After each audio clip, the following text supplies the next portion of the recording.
On 14th January, we are celebrated the Makar Sankranti. Winter season is going on throughout the month of January. On Makar Sankranti, we are make a sweets of sesame seed and gives it to our friend. That is our tradition. It is also scientific reason for food method at proper timing according to our environment.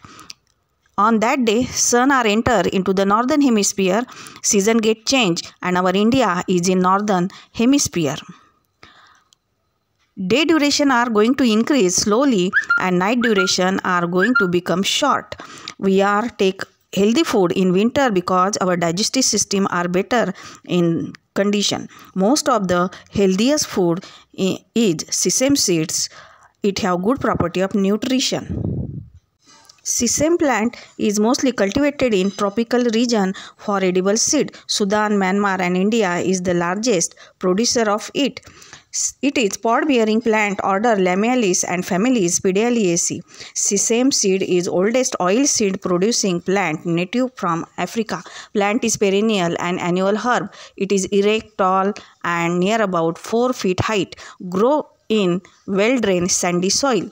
Fruit is capsule and the seed is in very small in size and the flower is bell shape and purple and white in color.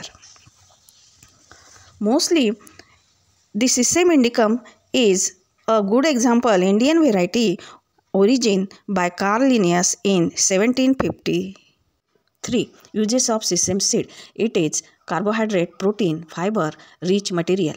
Seeds are antioxidant and anti-inflammatory. It have unsaturated fat, MOFA and FOFA, which is healthy for heart and diabetic person.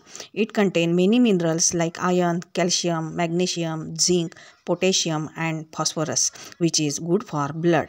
It is anti-preventive chronic diseases. Seed oil is good for bones, muscles and ligament.